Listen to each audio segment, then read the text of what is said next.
¿Alguna pregunta, alguna duda previa, algo que haya quedado de ayer por comentar, que terminamos muy tarde? Se me cortó la llamada justo hacia el final, así que a lo mejor algunos se fueron, yo después volví.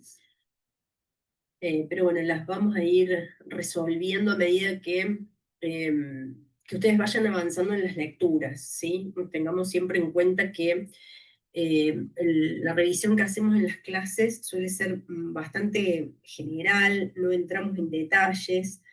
Después en los exámenes es más detallado, porque bueno, se supone que ustedes al leer van encontrando las cosas específicas y en las clases no nos da el tiempo, eso consideren y tengan en cuenta como un dato, ¿no? En las clases no llegamos a profundizar tanto porque no hay forma de abarcar absolutamente todo el contenido de la materia y relatarlo en las clases. Hacemos lo imposible por darles primero una visión global y general y después, a medida que ustedes vayan leyendo, seguramente les van a ir surgiendo dudas, van a encontrar algunas cosas también controversiales que nosotros se nos pasa, nosotros más o menos sabemos dónde están los puntos críticos, como para señalárselos y que los vean, pero a veces se nos pasan algunos, ¿sí? Después que uno termina una clase se da cuenta, hubiese dicho, me faltó esto, bueno, eso porque es imposible decir todo. Bueno, ayer quedamos, después de haber visto las cuestiones más teóricas y más físicas. A ver, yo escucho, pero a veces no, si me voy a la presentación. Agustina, sí, sí, después vamos a subir la presentación y tal vez subimos también la grabación. Creo que ayer también me lo preguntaron. Pero pregunten, yo me paso a la presentación y a veces no veo las consultas del chat, así que solo escucho que hay preguntas, pero intervengan oralmente.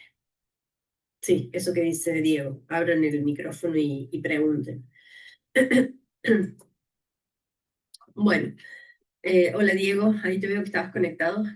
Eh, y creo que Ángeles también me puso en el grupo que estaba conectada. Hola, profe. Hola, ¿qué tal? ¿Cómo están? Ángeles es... Hola, profe. Hola, hola a todos.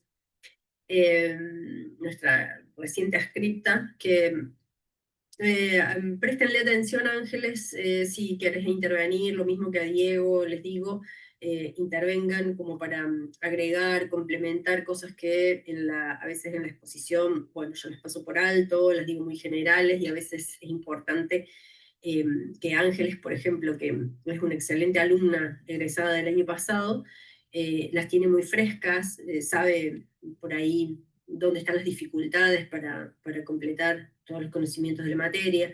Así que bueno, ella también va a ser un interesante apoyo para que ustedes vayan siguiendo la materia. Gracias, profe. Y bueno, también está Lucas, profe. Está Lucas Tomaselli también. Bueno, bienvenido Lucas. Lucas Tomaselli también es un alumno egresado del año pasado que... Oye, esperen que tengo una dificultad acá técnica. Bueno, ahí está.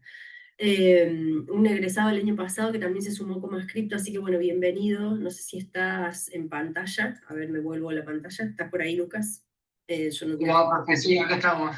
Hola. Bueno, muchas gracias por la bienvenida. Bienvenido. Bueno, un gusto que ya estén por aquí. Bueno, vamos a arrancar entonces. Perdón, te interrumpo un minutito. Buenas tardes a todos. Hola, Había Diego. preguntado Leonardo Sí. Navarro si están confirmadas las fechas de los parciales ahí en el chat, mientras vos estabas hablando. Que estaban confirmadas las fechas de los parciales. Sí, no sé cuáles tiene él, no las que di yo la semana pasada, sino las que dieron los chicos en el práctico del martes, que si quieren se las pasamos. A ver, esperen, ya lo pasamos por acá, por el chat si quieren. Están en ustedes ya las tienen en el guaraní, yo las cargué en el guaraní. Acá se las copio. Y se las pego en este chat, pero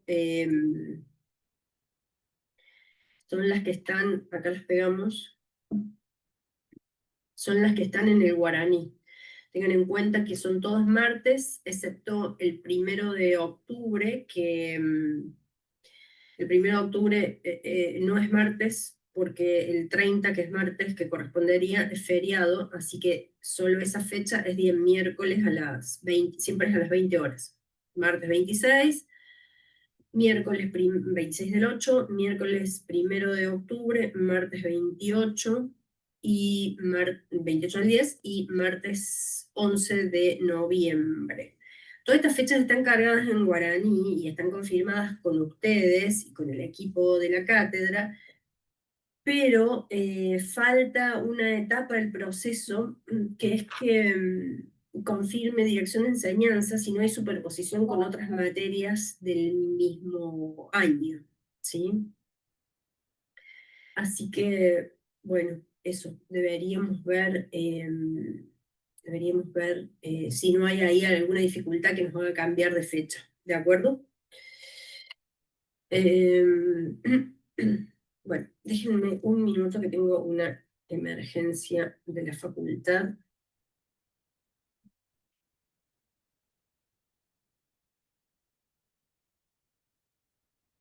Ahí está. Bueno, entonces, listo con cuestiones operativas. Entonces sí, vamos a publicar esto. Una vez que estén confirmadas las fechas por dirección de enseñanza, ya las damos por hechas. ¿Qué más? ¿Algo más me queda en el tintero, Diego? ¿Ángeles? ¿O estaríamos con eso? No, me parece que Bueno.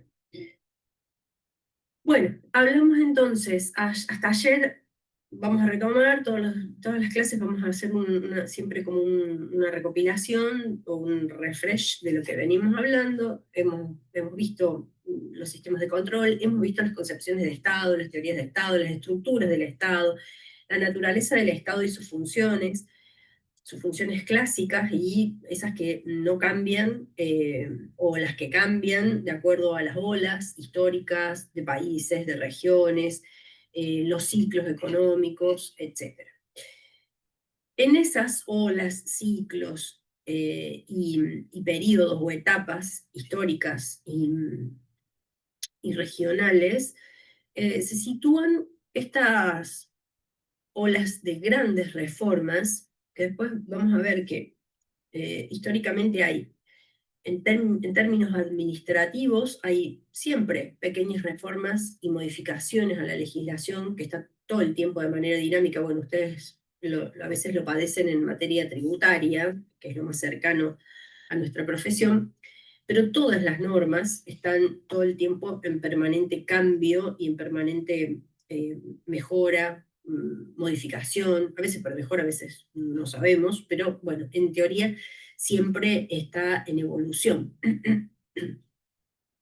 Pero hay tipos de reformas, que esta discusión casi les estoy contando medio el final de la película, porque esto que les estoy diciendo está al final del capítulo 4, donde el profesor el autor del libro hace una reflexión respecto a si son buenas las reformas de fondo, estructurales, o que plantean casi una reingeniería completa de organizaciones, instituciones, como decíamos ayer, esta institución particular que es el Estado, o si es mejor las reformas pequeñas que van mejorando algunos aspectos o algunas partes de esas instituciones o organizaciones, y que a medida que esas reformas van demostrando resultados positivos, sobre esa base se van haciendo otras reformas.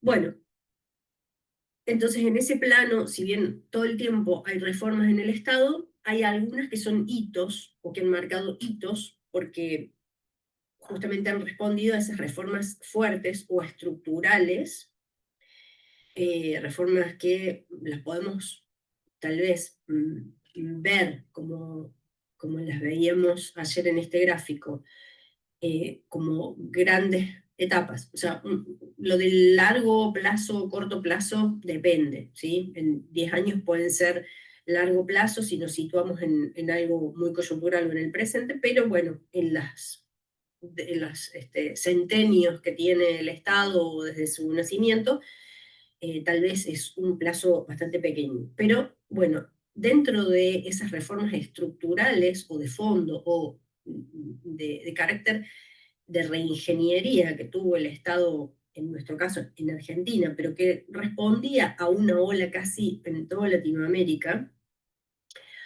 había un programa de reformas para la administración financiera gubernamental que venía desde como consejo de los organismos internacionales de crédito, de financiamiento y de regulación, que fue tomando casi una gran parte de la región y que en nuestro país se radicó después de la crisis de hiperinflación de los años 80, saliendo o sea, una vez terminado el proceso militar entre el 76 y el 83, el advenimiento de la democracia hereda una crisis de endeudamiento generalizado, eso ustedes ya lo han estudiado, sí, lo han estudiado en política, o lo van a estudiar. Las crisis que parten en los 70 por la crisis del petróleo a nivel mundial, lo vimos un poquito ayer, más la crisis de endeudamiento de la década del 80 deriva en una hecatombe a fines de los 80 de hiperinflación y descalabro general del Estado y del gobierno de ese momento. Bueno, dicho esto, o ocurrido esto, se define que es necesario una reforma estructural de la economía que consiste en lo que ayer mencionábamos como eso, sacarle al Estado todas las cosas que el Estado se decía que no debía hacer y que le correspondían y que podía hacer el sector privado o la sociedad, y dejarle por un tiempo aquellas cosas que podía hacer hasta que se fortalezca la sociedad civil y pudiera tomarlo en su ámbito o en sus competencias.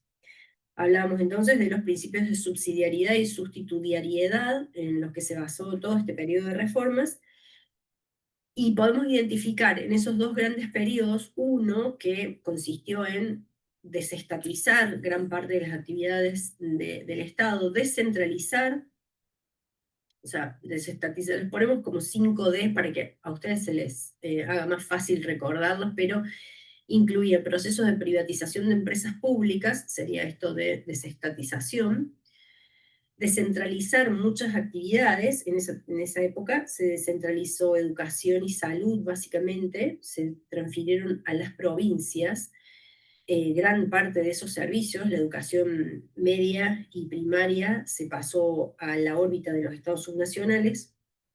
Se desreguló gran parte de la economía. Muchas de estas cosas a ustedes les sonarán bastante familiares porque de algún modo suenan o resuenan en las políticas que se procuran aplicar hoy por hoy en la economía o en el gobierno actual.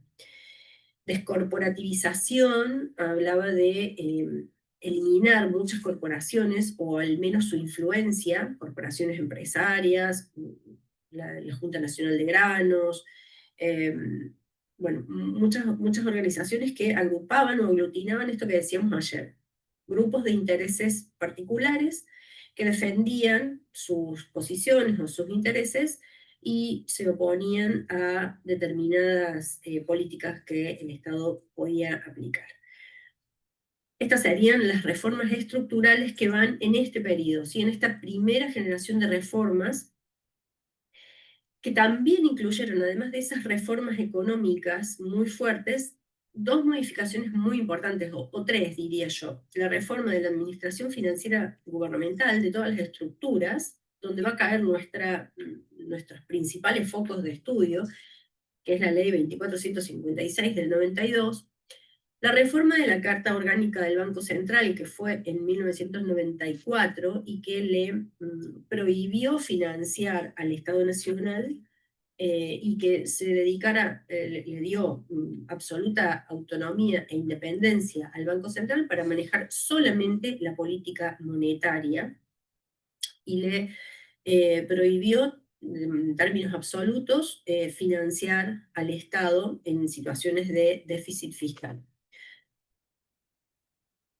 Varias otras que ustedes van a ir leyendo, muchas reformas muy particulares en materia de legislación, lo vamos a ir viendo de a poco para que no se atoren con eso, porque también los sistemas de compras, de contrataciones, las deudas, las distintas modalidades de tratamiento de las compras estatales, de los procedimientos y demás.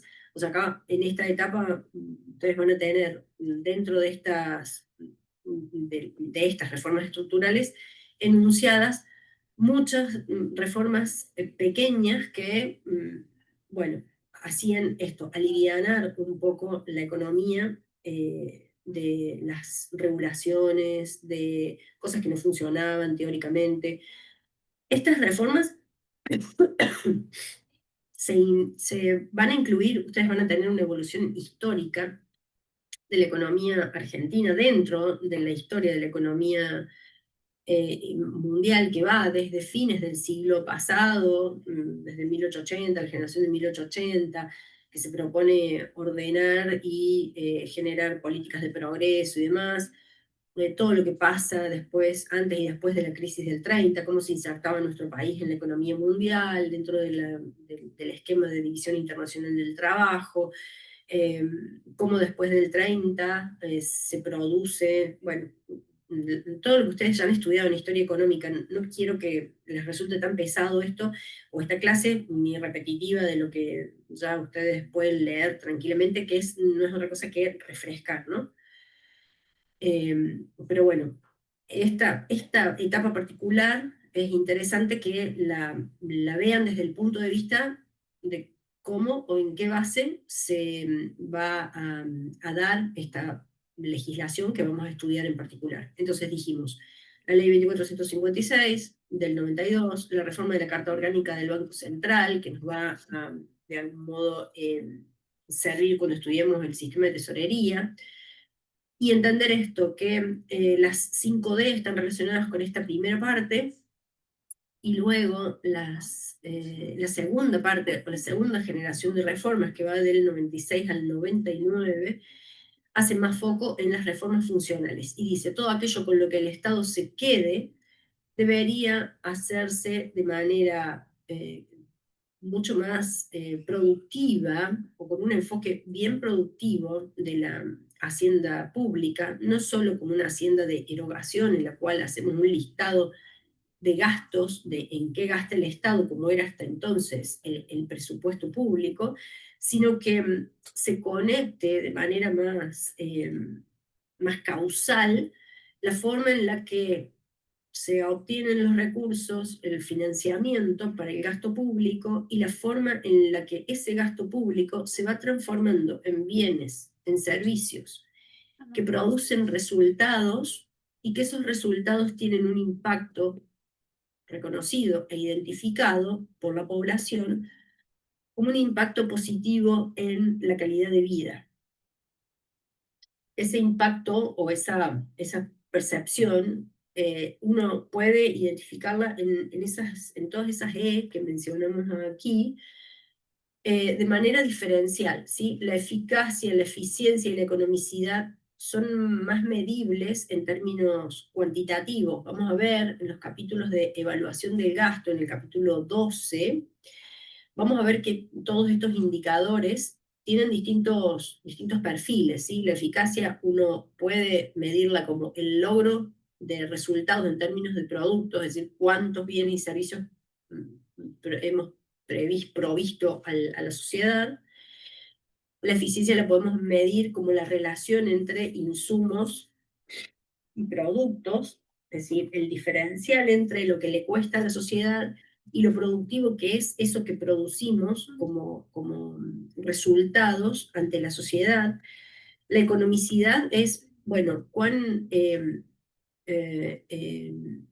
cómo trabajamos los costos en los que incurre el Estado al comprar, al contratar mano de obra, ¿sí? También es medible en términos muy concretos. A ver, para poner un ejemplo, con la ley de contrataciones antigua y cuando se hace esta reforma, el Estado, a través de determinados mecanismos o mini mecanismos, que eran, por ejemplo, no tener un artículo, ni una legislación, ni un instrumento concreto que dijera que el Estado tenía que pagar en tiempo y forma, pagar al estilo contado, a un plazo determinado y demás, hacía que cuando el Estado contrataba, los contratistas, los proveedores del Estado, trabajaran sobre el supuesto de que el Estado iba a demorar mucho en pagarles. Y este demorar mucho, que parece inofensivo, en realidad es parte de un proceso burocrático que, si está bien hecho, es productivo y tiene un impacto positivo, sobre todo en esta variable de economicidad, y si está mal hecho y el pago demora mucho, consuetudinariamente, es decir, siempre demoran mucho los pagos, y en contextos de inflación, los proveedores lo que hacían era aplicar sobreprecios cuando sabían que contrataban con el Estado. Y como al Estado no le quedaba otra, porque en algunos casos esos proveedores eran monopsonios, monopolios, entonces aceptaba comprar cosas a cualquier precio. Bueno, todo esto lo vamos a ir viendo de a poquito, lo vamos a retomar, todo el tiempo lo vamos a ver como una vuelta de rosca. Lo vamos a ir viendo, retomamos en el capítulo 12, vamos a ver bien esos indicadores, vamos a ver en el sistema de contrataciones qué, qué mecanismos, qué instituciones dentro de la legislación hacen que esto se pueda concretar, esto que está en los primeros artículos de la ley 2456, que ahora vamos a ver la estructura, pueda concretarse empíricamente en los procesos reales que vamos a observar luego que se dan en esta, o procesos y procedimientos que se dan en esta nueva legislación. Estas, la ejecutividad, la efectividad, la eticidad, la ecología, son conceptos más soft, tal vez, más subjetivos, que tienen que ver con las percepciones de los ciudadanos en cuanto a que el Estado actúa a tiempo, es efectivo en resolver los problemas de la sociedad, tiene en cuenta una cierta ética. Cuando se trata de bienes públicos, hay a veces una ética particular, como, bueno, puede ocurrir con este caso de estos días, ¿no? Lo de los medicamentos, el cuidado de la vida, tiene toda una ética que el Estado lo puede representar mejor que nadie cuando se trata de bienestar general de la sociedad. El ambiente, ¿sí? El individuo en sí, a veces cuando actúa solo con su naturaleza, esto individualista, es decir, que solo puede ver su beneficio o perjuicio a corto plazo y en el espacio que le toca, pierde de vista estas cuestiones más altruistas. Entonces, bueno, es misión del Estado y es lo que se proponía la reforma de segunda generación de los años 90. Todas estas cosas las podríamos englobar si bien cada uno de estos aspectos puede individualizarse y medirse a través de indicadores concretos. Hay un indicador concreto que se mide y se mide a nivel internacional, que a ver si alguno me dice qué indicador ya han visto en otras materias que contemple todas estas cosas en un solo indicador y que mide o compara qué pasa en un país y qué pasa en otro en términos globales. Hay un indicador que mide la calidad de vida, que se llama, a ver si alguno lo sabe, Gini. Estamos cerca, el IDH, perfecto, Bautista.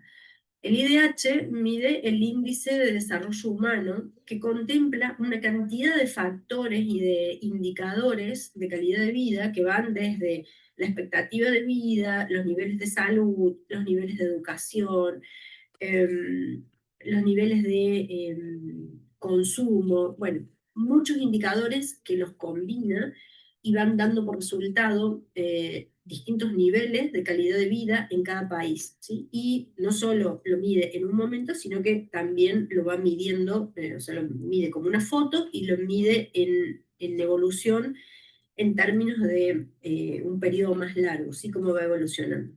Está bien que Fabiana, creo que Fabiana mencione lo del Gini, porque la diferencia, bueno, en el IDH está por supuesto el ingreso per cápita o el PBI per cápita, entre otros indicadores, y lo que marca el Gini es la diferencia entre estratos de la población, la diferencia en la distribución del ingreso, ¿sí? Que también compone el IDH.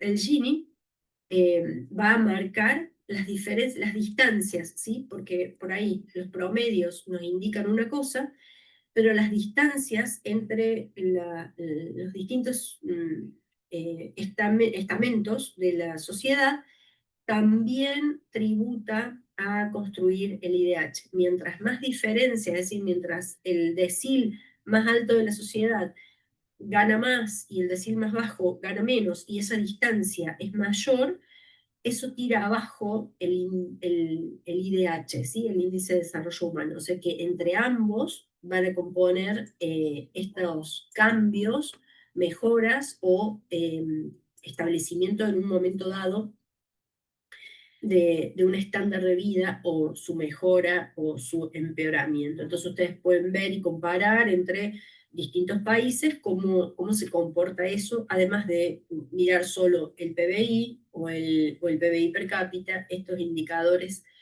son más abarcativos y hablan de algún modo de la acción del Estado y el impacto en el mediano y en el largo plazo. Bueno, esto de algún modo es un poquito más explicativo, pero nada. En el corto plazo esto fue, bueno, no, esto no se mezclen con esto porque ya lo vamos a dilucidar en la otra filmina. Lo que quería retomarles entonces es esto, ¿no? Que lo podemos ver en términos de impacto, y esto es una de las concepciones que cambia en esta reforma, que es algo en lo que Diego es muy experto, porque su tesis de maestría se refirió a eso, que es cambiar la óptica de la gestión del Estado más desde un punto de vista más de hacienda pública, como tomaban las finanzas públicas en sus orígenes, que es decir, bueno, cuánto gasta el Estado, cómo lo financia y punto, y tomar esas cosas por separado, a aquí abarcar otra concepción que es más de conectar los insumos versus los resultados, los productos y el impacto en la sociedad de ese proceso que es en sí un sistema, ¿sí?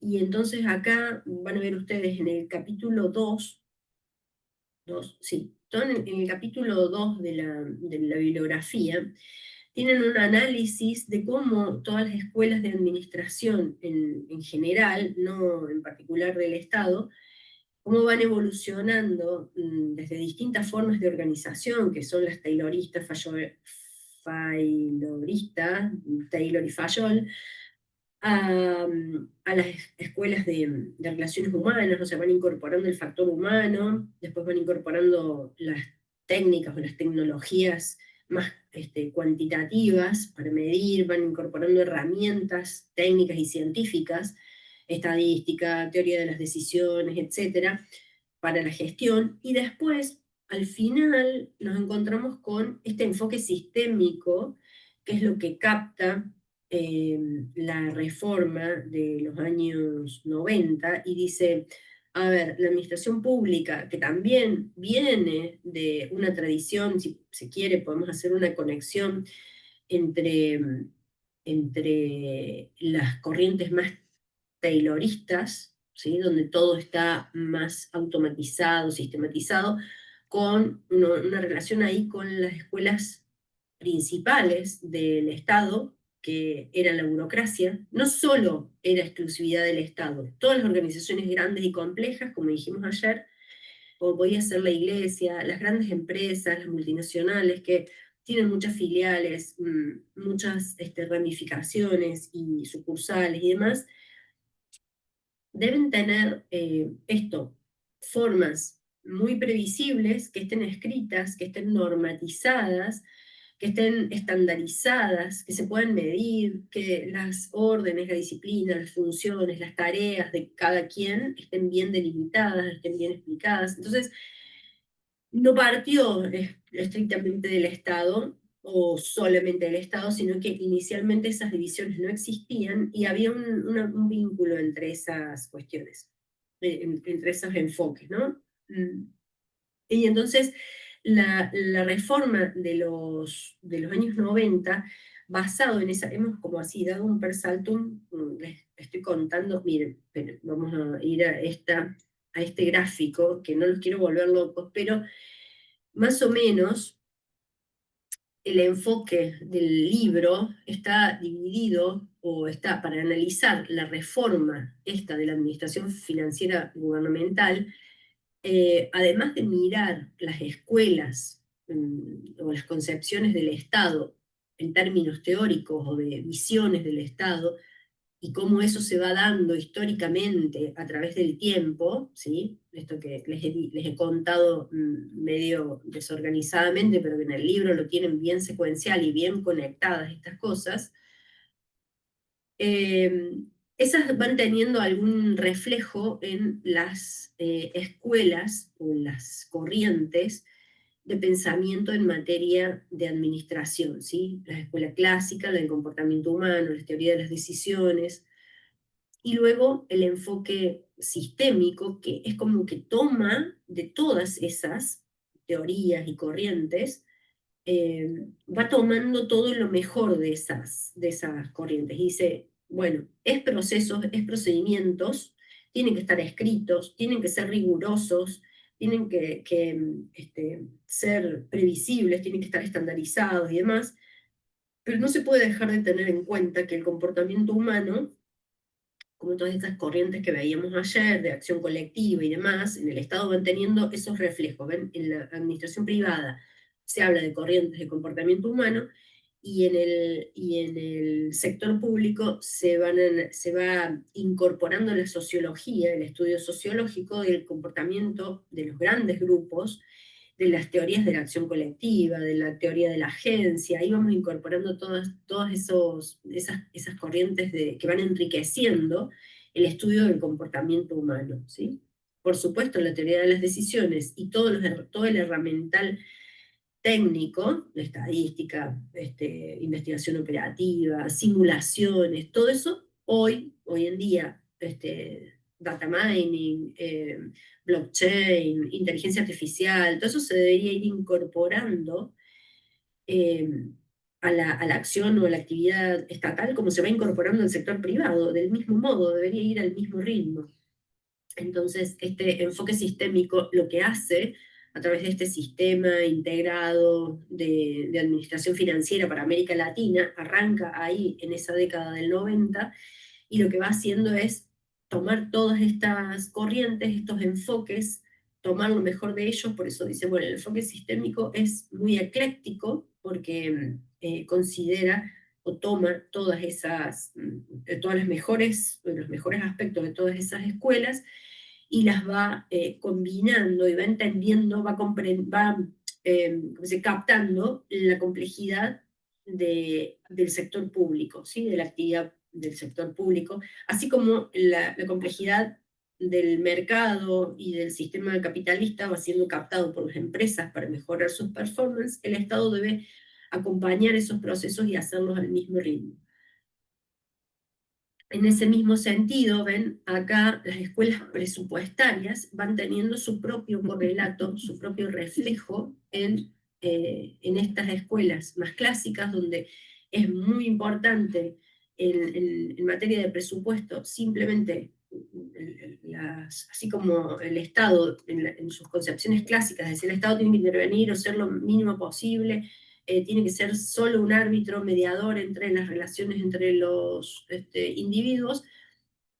Las escuelas presupuestarias captaban lo mismo y decían, bueno, el presupuesto tiene que ser 2 más 2, 4, los ingresos, no debe haber en absoluto impacto de la actividad del Estado en la economía.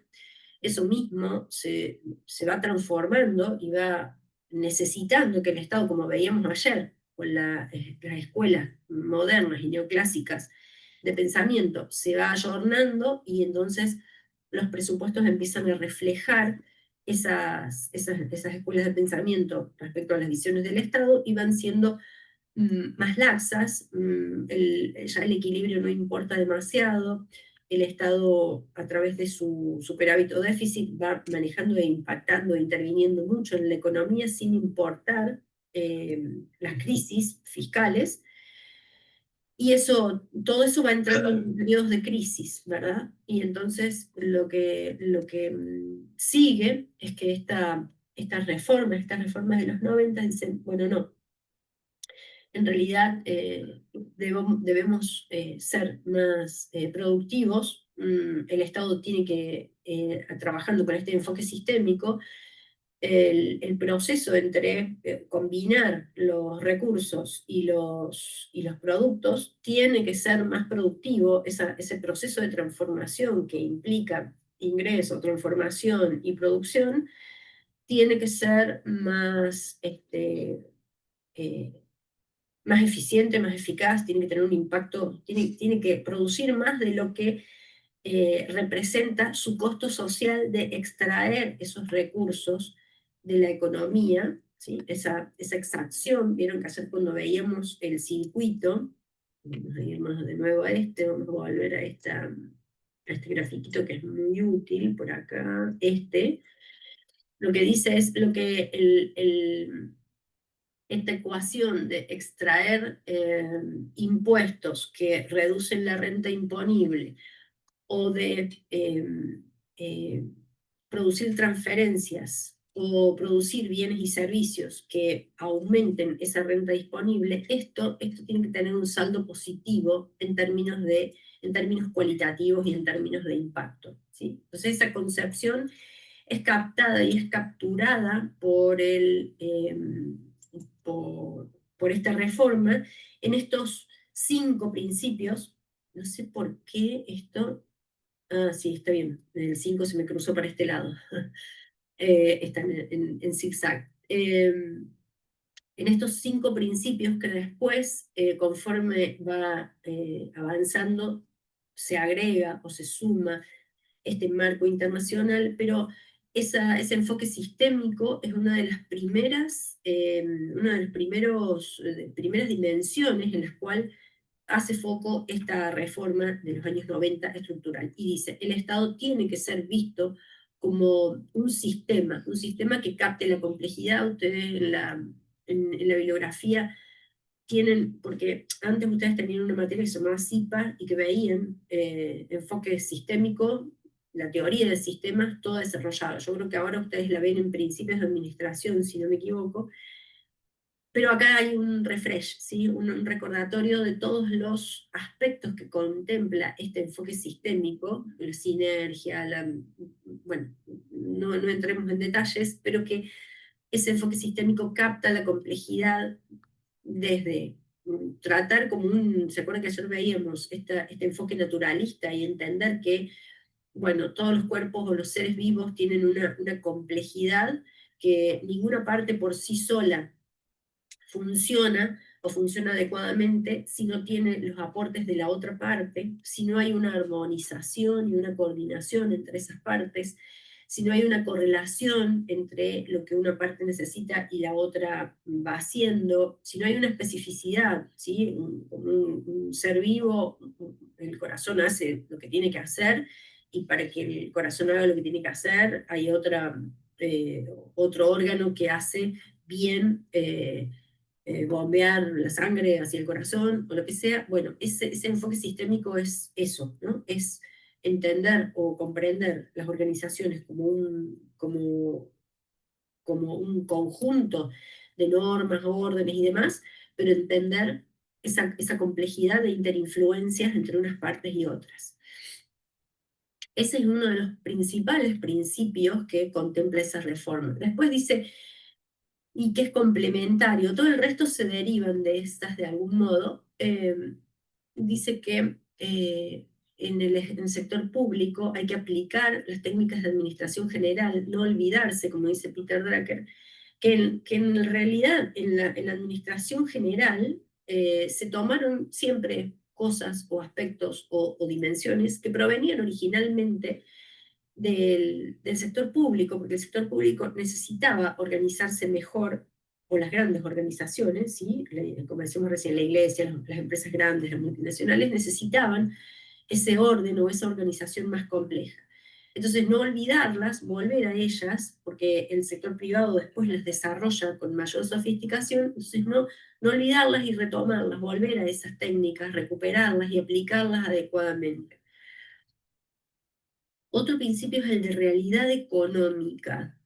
Este tiene una particularidad que siempre tenemos un conflicto en explicarlo a esta altura de la materia, porque necesitamos muchas otras cosas para explicarlo. No tiene que ver con lo que ustedes ven en sistemas fiscales o en finanzas, o en lo que captan las nuevas leyes tributarias respecto a la realidad económica de los hechos o de los eventos sobre los cuales se va a imponer, por ejemplo, la base imponible de un impuesto, sino que tiene que ver con el modo de contabilizar eh, el momento en el que se contabiliza determinados eventos financieros públicos que van a tener impacto en la forma en la que se muestra o en la que se expone la información fiscal, financiera o fiscal. Ahora, por ahora les voy a decir el efecto que esto tenía, y después vamos a ir viendo particularidades en breve nomás, porque ya cuando veamos el capítulo 3, no, cuando veamos ejecución, o sea, casi que lo vemos al final.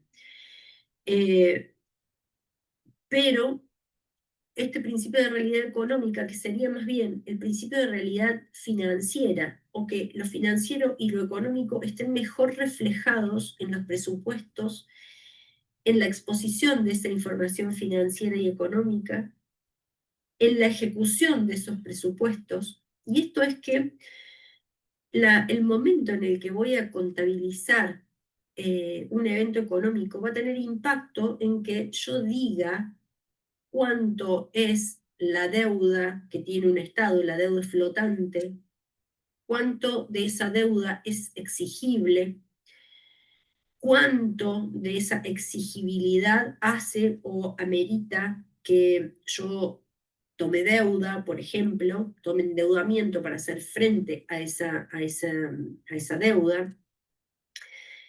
Y ocurría que no da lo mismo esto, que yo tengo una deuda con un proveedor y, y que esa deuda sea solo un asiento contable que refleje que ese proveedor ya ha prestado el servicio al Estado y que entonces es exigible que yo le pague. Existían, parece de ciencia ficción, pero existían un montón de mecanismos, podríamos llamarle perversos, que hacían que, por un lado, esto que les decía antes, se le pague demasiado tarde a un proveedor porque no había nada que obligara al Estado a pagarle en un momento determinado, entonces se le pagaba cuando podía.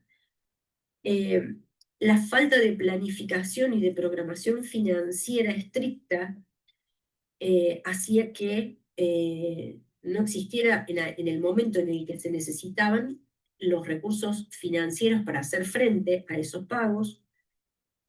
Por lo tanto, acá una parte o unos órganos, volvemos a esa concepción sistémica o esa consideración de que si el sistema que tiene que bombear la sangre no llega al corazón, el corazón no funciona adecuadamente. Y entonces, por ejemplo, la tesorería tenía una acción que era un órgano, ¿sí? El tesoro es la caja, el que tiene que pagar. No tenía el dinero, decía, bueno, no tenía el dinero y no está. ¿Por qué? Y no se sabe. No tenía la responsabilidad de programar adecuadamente, hacer una programación financiera adecuada para que en el momento en el que hay que hacerle frente a una deuda, los recursos estén.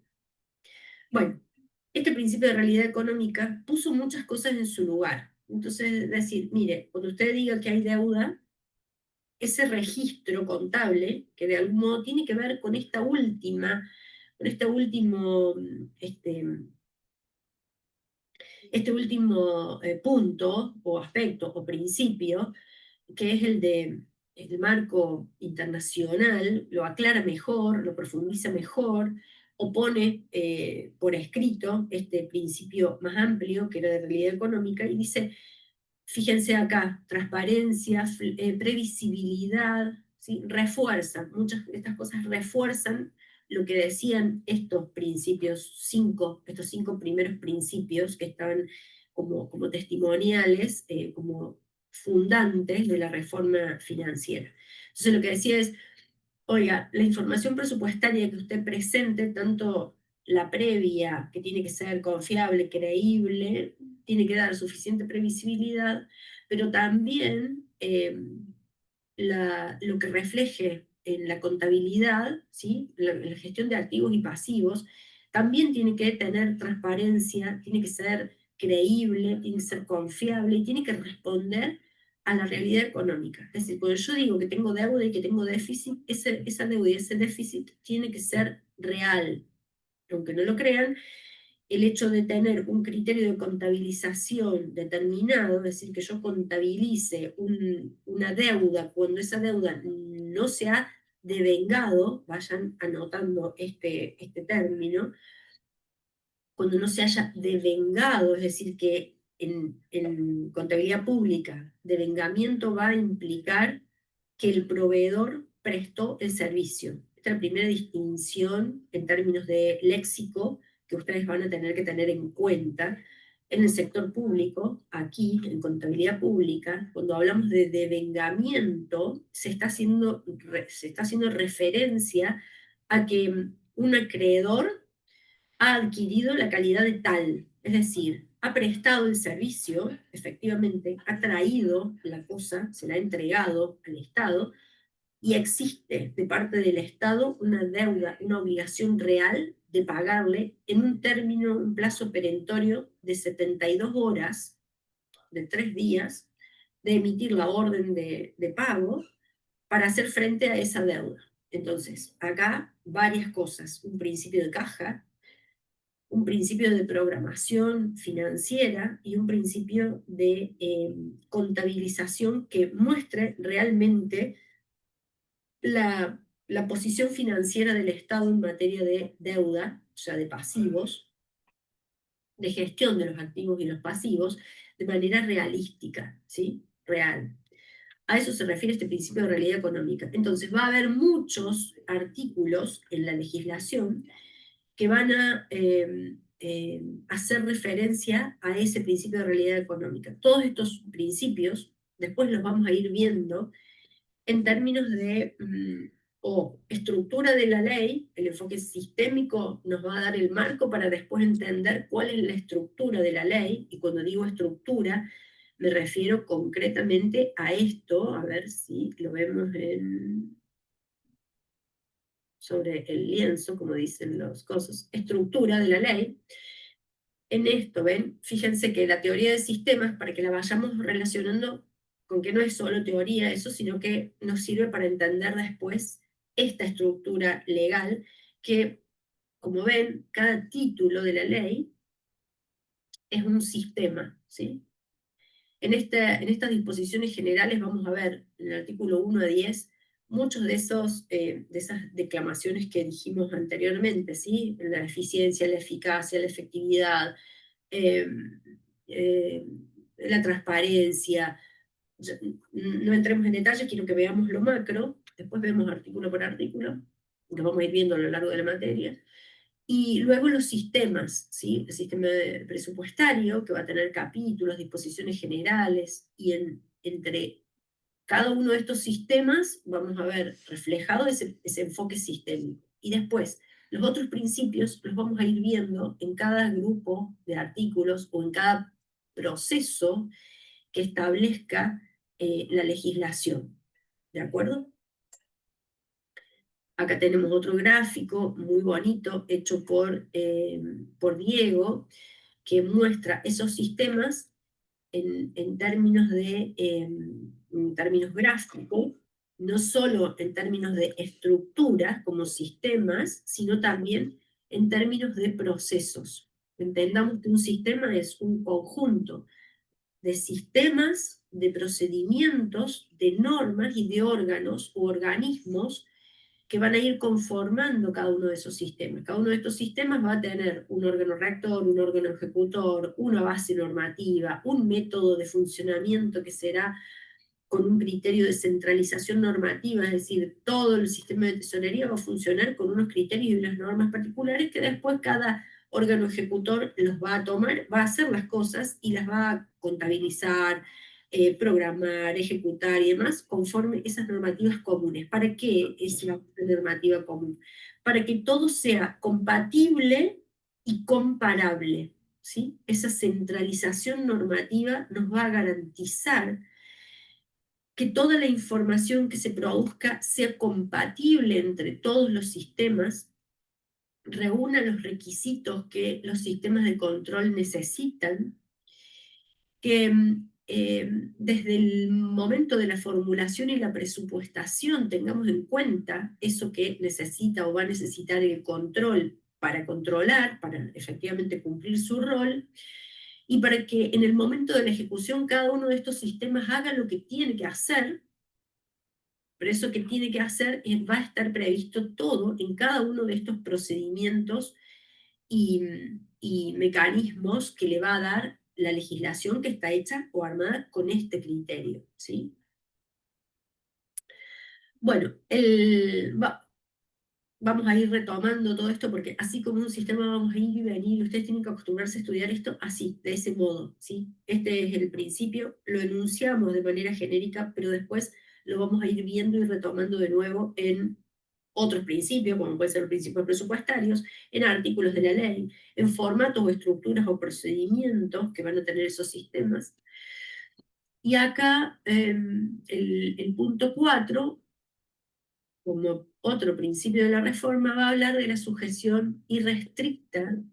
Dice irrestricta es estrictamente, o sujetarse estrictamente al equilibrio de las cuentas públicas, ¿sí? Esta sujeción irrestricta, en realidad, fíjense que después va a aclarar que en realidad es bajo criterios de razonabilidad, ¿sí? Van a leer que en esos principios es bajo el criterio de razonabilidad, fundado en que el equilibrio y todos los mecanismos de manejo de las finanzas, del presupuesto, son un medio y no un fin. Entonces, atentos a esto, porque todo el tiempo tenemos que entender y tener presente que todas estas herramientas son eso, son herramientas, son medios y no fines, ¿sí? Yo no quiero un cuchillo para tragármelo, ¿sí? Quiero un cuchillo como instrumento para cortar el bacalao, como diría el dicho, para cortar el alimento y comérmelo y alimentarme, ¿sí? Entonces, esa herramienta, ese medio, primero, como instrumento, siempre que hablemos de un instrumento, tenemos que ver en manos de quién está, porque un cuchillo, por ejemplo, puede servir para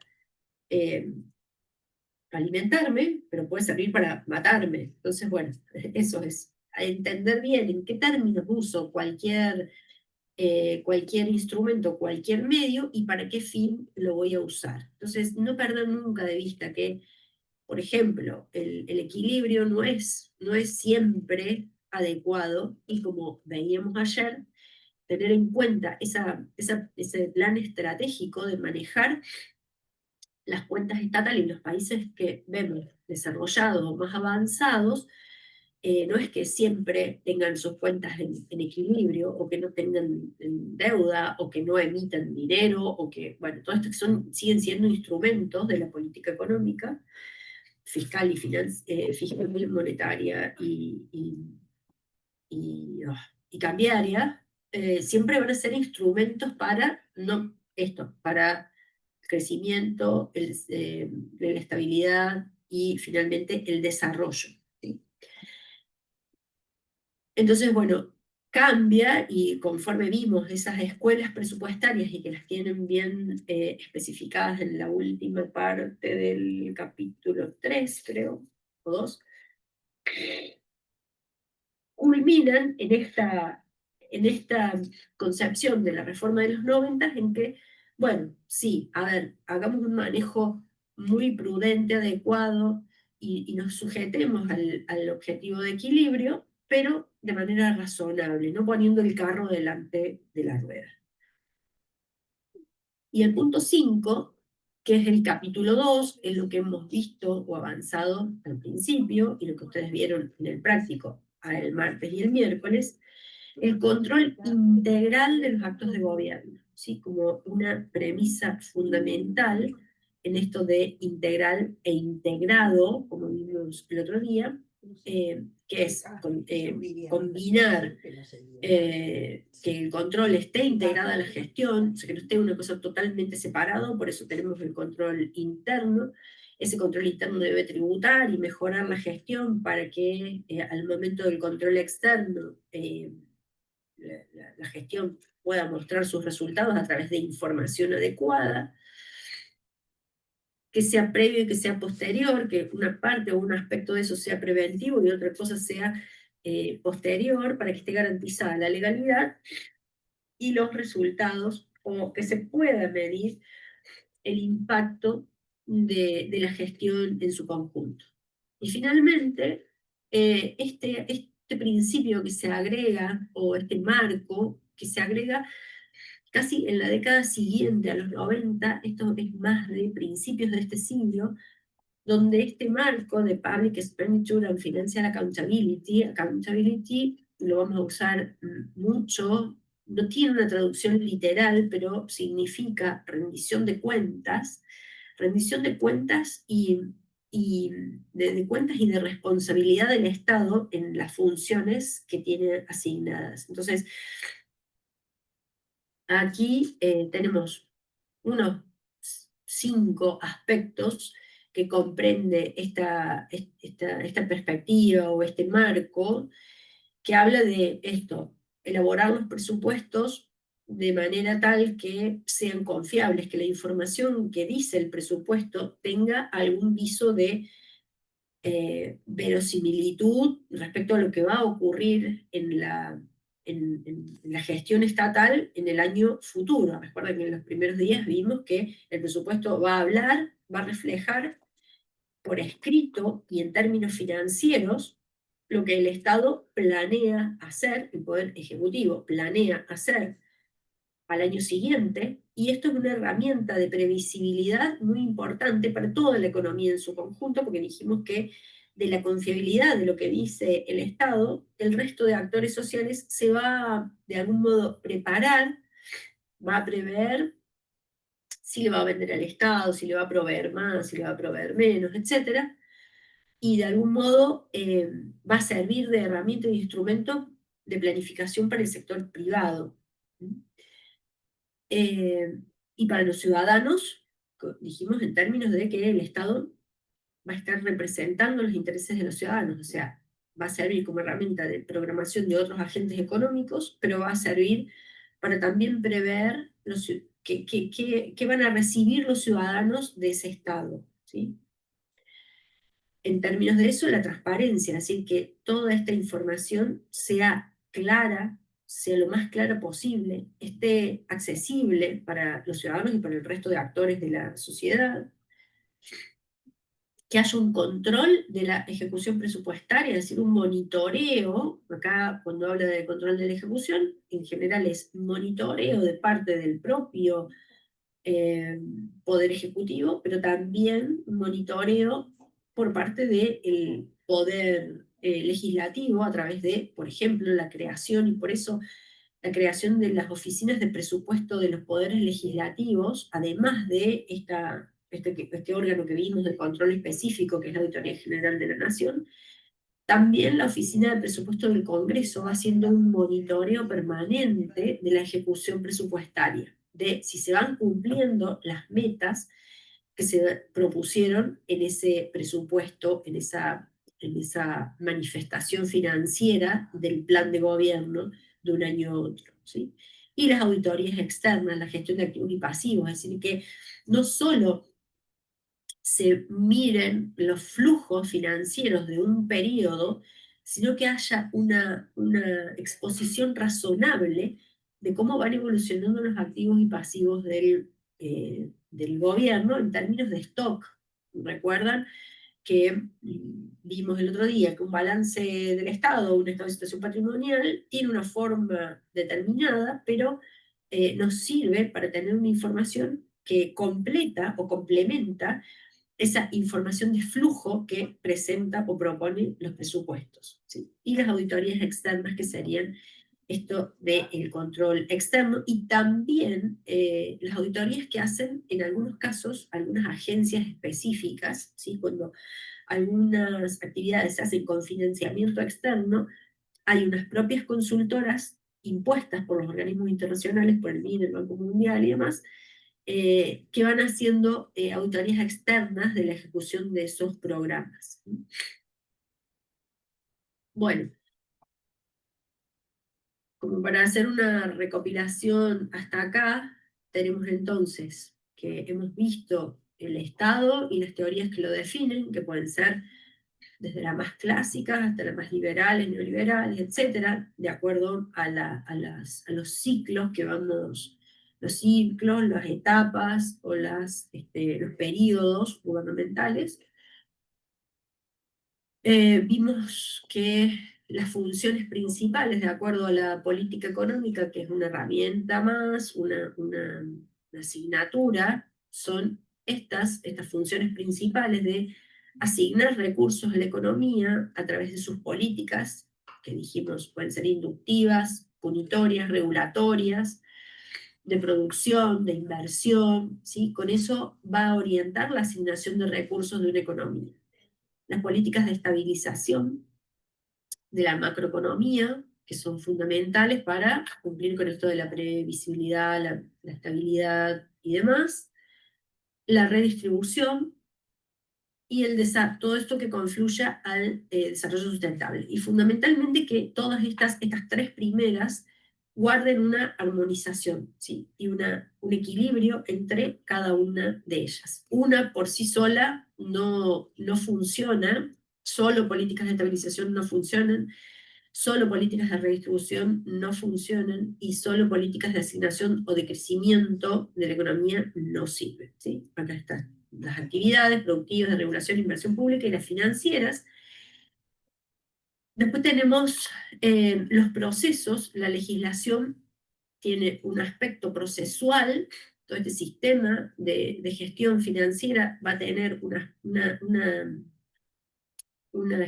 va a estipular, a través de su articulado, va a determinar todos los procesos, cómo se hace, cómo se planifica, cómo se programa, cómo se presupuesta, cómo se ejecuta, cómo se evalúa esa ejecución y cómo se controla, ¿sí? Está todo dentro del el mismo sistema, visto como sistema, como proceso.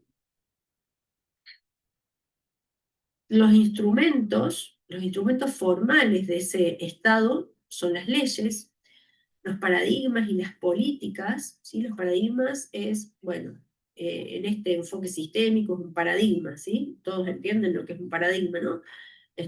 va cambiando conforme también evolucionan las distintas corrientes de pensamiento, y entonces la que va tomando forma y peso a partir de la caída de un paradigma es el paradigma que responde a un determinado perfil de políticas que se van a implementar. En este caso, los sistemas y las instituciones van a estar determinadas por los nuevos paradigmas que se dan a partir de esa reforma de los 90, y que se puede considerar también, estos paradigmas son de mayor duración y trascienden las políticas del gobierno. Acá está bueno que bajemos un nivel de profundización, porque a veces las políticas del gobierno se limitan a los 4 años que dura un gobierno, un periodo de gobierno, que puede extenderse a 4 años más, y esas son políticas gubernamentales. Y hay políticas de Estado que, aunque no las veamos, van atravesando distintos gobiernos y distintas corrientes, o pendular ciclos cortos, y que van trascendiendo esos periodos cortos. A eso le llamamos más bien paradigmas. Y estos paradigmas de la administración financiera gubernamental, ustedes, si se fijan, lo que vimos y lo que vamos a mirar acá, bueno, después volvemos a esto de rendición de cuentas, pero si ustedes se fijan, toda la legislación que va consolidando la gestión financiera gubernamental tiene o va trasvasando distintas décadas, que podríamos decir, bueno, son etapas, son periodos,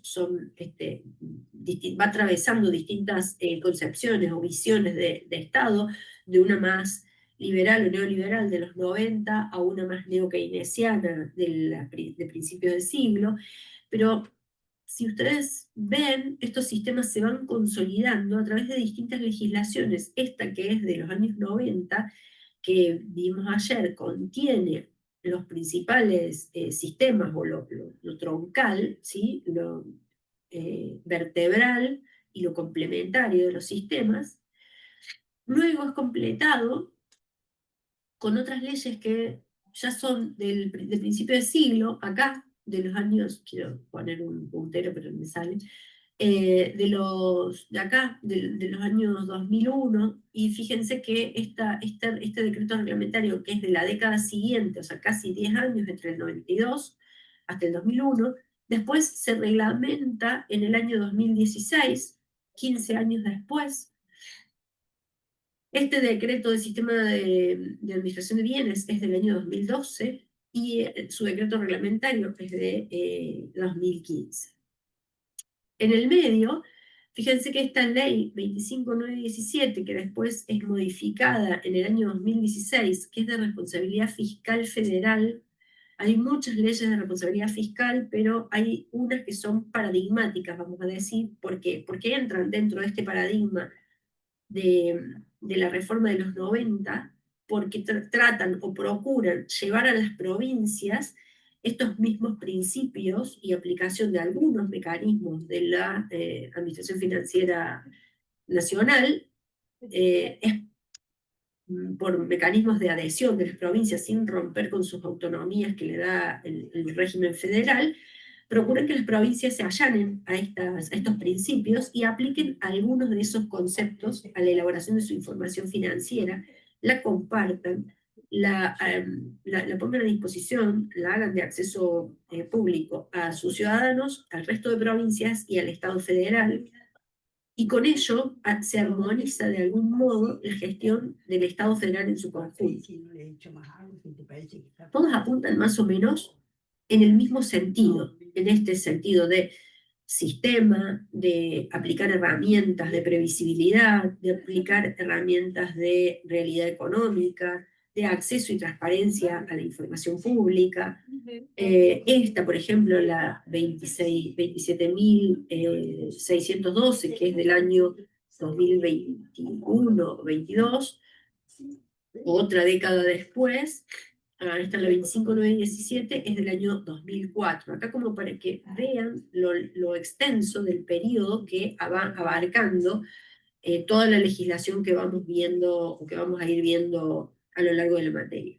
esta ley de fortalecimiento de la sostenibilidad de la deuda pública, sancionada en el año 2021, lo que hace es ajustar,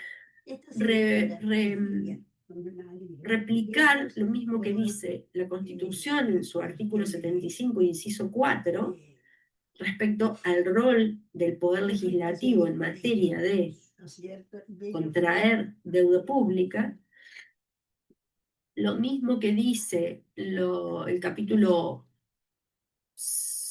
4 del Sistema de Crédito Público de la Ley 2456, dice exactamente lo mismo, casi lo mismo, nada más que lo pone en una ley específica para reforzar, porque a veces, bueno, lo que vamos a ver en esta materia, en estos términos, como dijimos la otra vez, por un lado vamos a ver la legislación y sus posibles defectos en sí misma. No damos tiempo a ver si esa legislación se aplica, de qué modo se aplica y demás, pero sí vamos a ver que hay muchas otras legislaciones que intentan hacer cumplir legislaciones preexistentes y que nos dan la pauta de que no se han cumplido y que por eso es necesario otra ley que diga lo mismo, o casi lo mismo, ¿sí? Dicho de otro modo, para ver si se entiende. Pero esto del fortalecimiento de la sostenibilidad de la deuda pública viene a poner una especie de, no sé cómo decir, de reforzar el fortalecimiento, bueno, refuerza lo que dice la ley 2456, lo que dice la Constitución del 94, lo que dice el sistema de control externo respecto a cómo serían los procesos y los procedimientos de endeudamiento que están previstos en la legislación preexistente.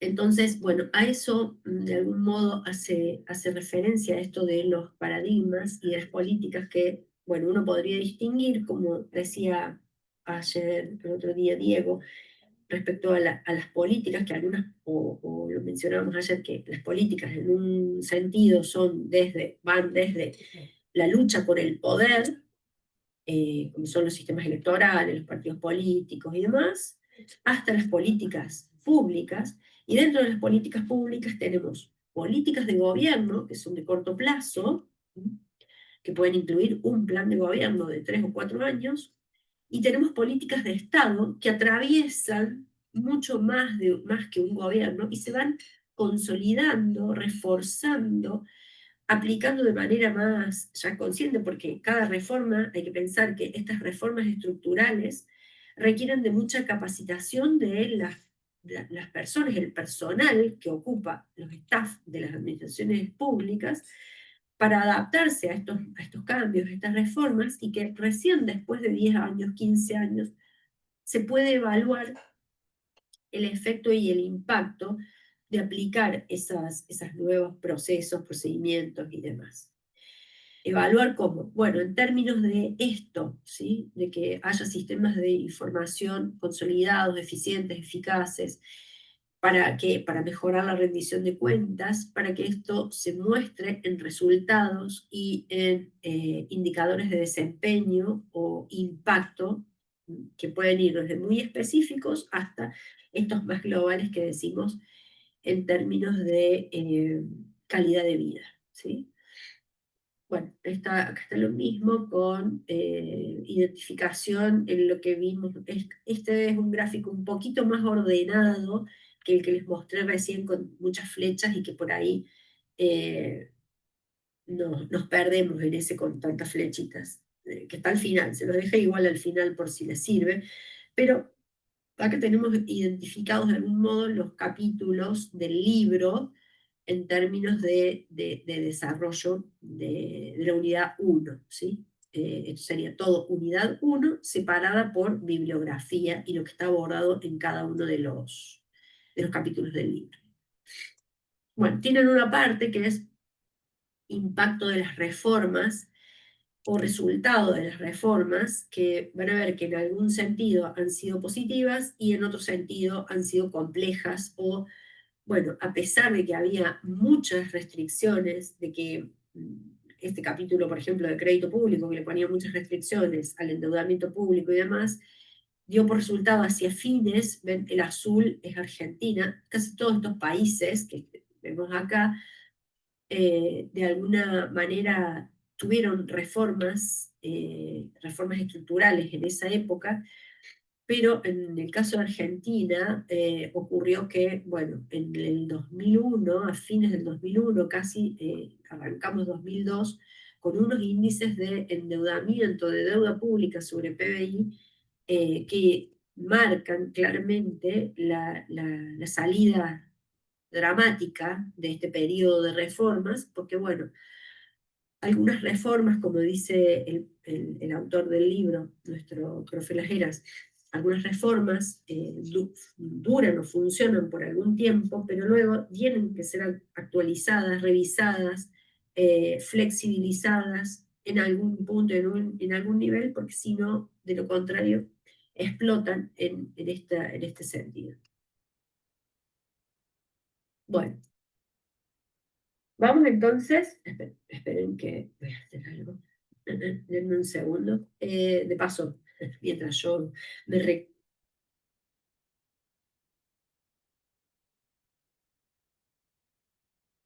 Profe, se muteó. Diego, ¿querés hacer algún agregadito? ¿Algún comentario? No sé, yo escuché que en algún momento se abrió un micrófono, no sé si alguien quiere hacer alguna... No. Se abre un micrófono, pero no el mío. No, venimos bien, me parece. Bueno, bueno. Vamos entonces a esto que es mirar un poquito más en detalle los marcos legales que dijimos.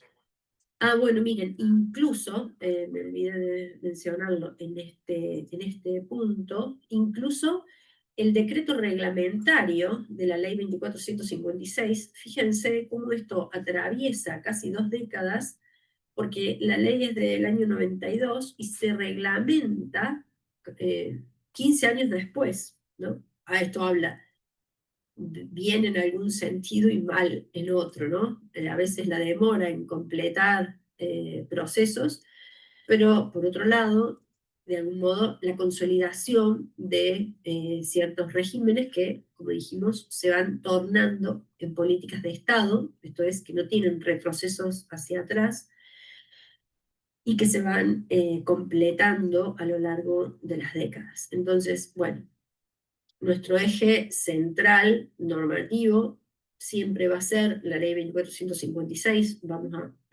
enfocarnos en esa ley, en los decretos de reglamentaciones que la completan, pero no menos importante va a ser todos estos decretos y reglamentaciones que completan el espectro. Por un lado vamos a estudiar la ley, vamos a ver cómo se refleja eso en los órganos de control, que ya los vimos un poquito, pero los vamos a ir completando, no vimos todo, en las instituciones gubernamentales, que son, bueno, las protagonistas de la ejecución de las políticas públicas, los procesos. En algún punto vamos a estudiar los procesos en términos de etapas de formulación de presupuesto, discusión y aprobación, la intervención y el rol de cada uno de los poderes en estos planos, en cada una de estas etapas. La etapa de presupuestación le corresponde al Poder Ejecutivo, la discusión y aprobación le corresponde al Legislativo, discusión y aprobación, sí, la ejecución. La ejecución es estrictamente, a veces, una potestad del Poder Ejecutivo, pero, como dijimos, el control externo, si bien se va a focalizar en el control posterior, tenemos que saber, y acá esto, una llamadita, así, en rojo, tenemos que saber que el control externo no tiene prohibido participar del control previo o concomitante a la gestión. ¿Sí? Si bien es exclusividad, la ejecución del presupuesto es exclusividad del Poder Ejecutivo, no implica que el control externo no pueda pedir rendición de alguna información o rendición de cuentas en el durante se está ejecutando, llevando adelante el presupuesto, cuando considere que hay algún plan, proyecto o evento económico financiero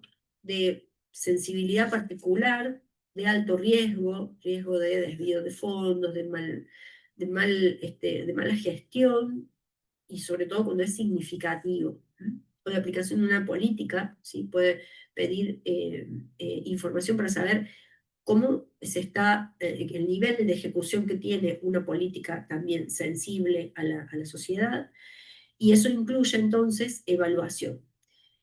Ese control externo tenemos que saber, y ahora vamos a ir completando como para también cerrar lo de control.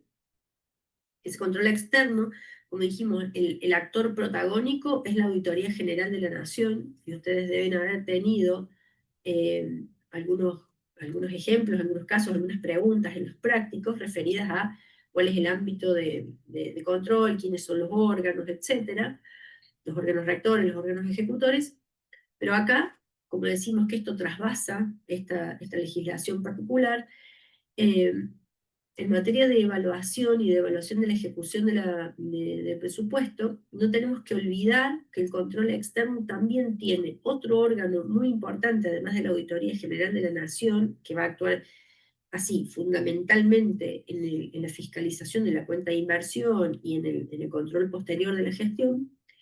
Tiene un órgano de evaluación y de monitoreo de la ejecución, que es lo que mencionamos recién hace un ratito, y anótenlo esto, y vayan, porque hay una cantidad de información muy importante, a la Oficina de Presupuesto del Congreso. No confundirla, porque ya vamos a ver en un cuadrito en los órganos rectores de estos sistemas, pero esa en particular se sale, y no la tenemos en este cuadrito, pero ya lo vamos a agregar, prometo, porque el cuadrito está desactualizado.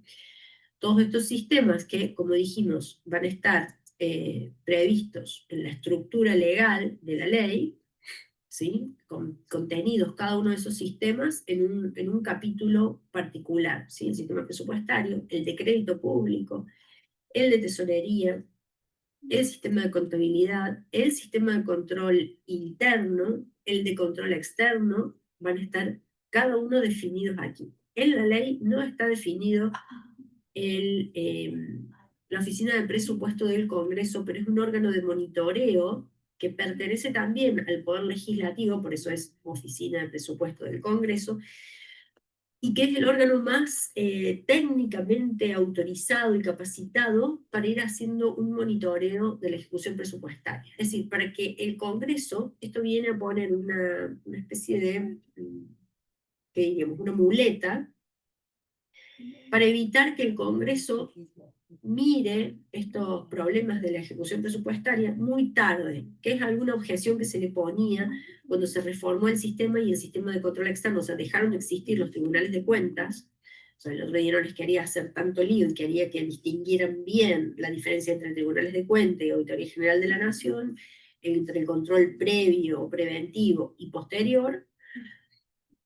Pero entonces, para salvar algunas de esas cuestiones que los críticos del control posterior dicen, bueno, nos enteramos muy tarde de lo que pasa, entonces se crea, en otros países existe desde hace mucho, pero en Argentina se crea en la década pasada, la Oficina de Presupuesto del Congreso, que lo que hace es hacer eso, ese monitoreo más concomitante, es decir, más acompañando la gestión, pero desde afuera, ¿sí? Desde el Poder Legislativo. Entonces acá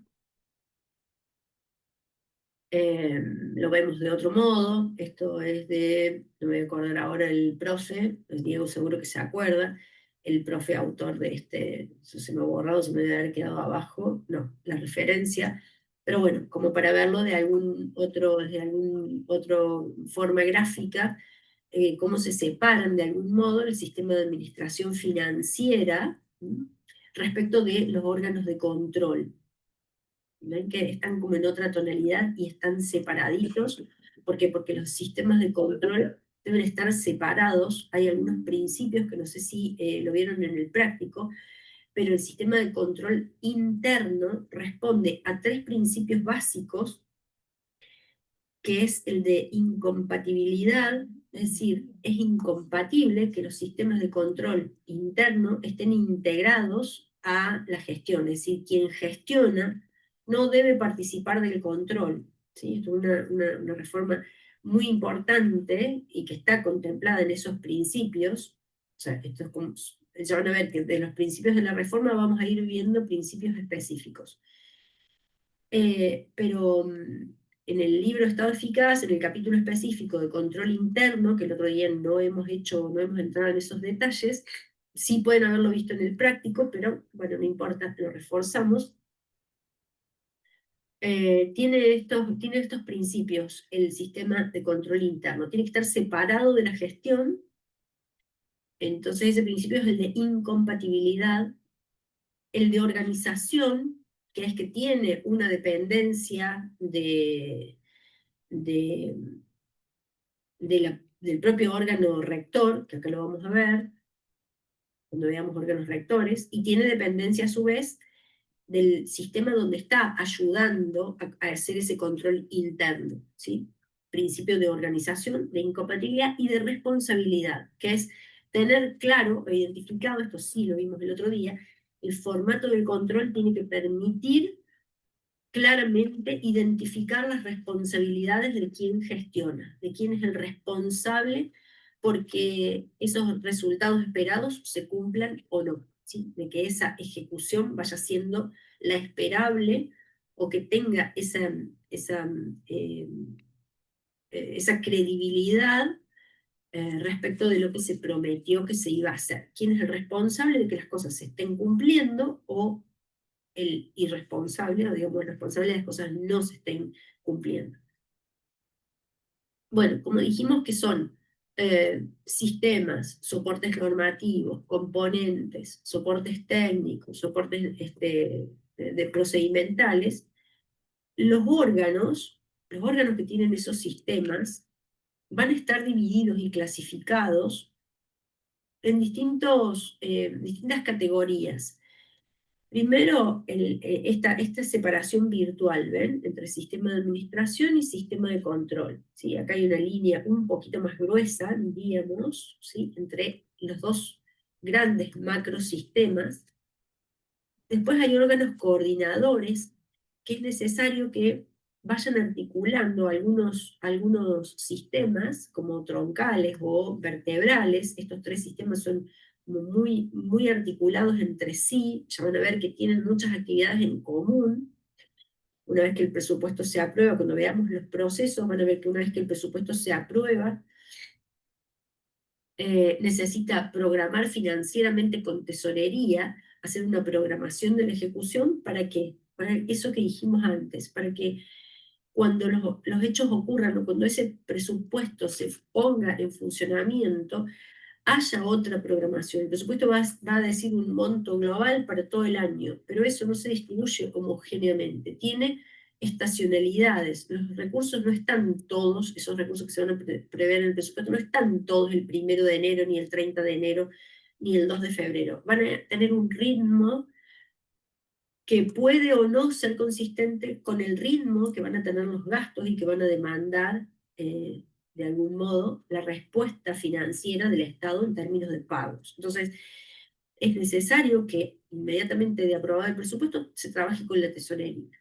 Y que la contabilidad que va produciendo información histórica sirva de dos cosas. Primero, una rendición de cuentas adecuada al otro poder, pero a su vez que vaya proveyendo de información histórica al periodo siguiente en el cual está trabajando quien está presupuestando para el otro año que sigue, ¿sí? Entonces acá hay un círculo, debe haber un circuito, perdón, muy aceitado entre estos tres sistemas que van a trabajar muy articulados y, como dije, como si fuesen órganos de un organismo vivo, que tienen que estar muy aceitados, sobre todo en la temporalidad de la información que van a proveer y proveerse el uno al otro.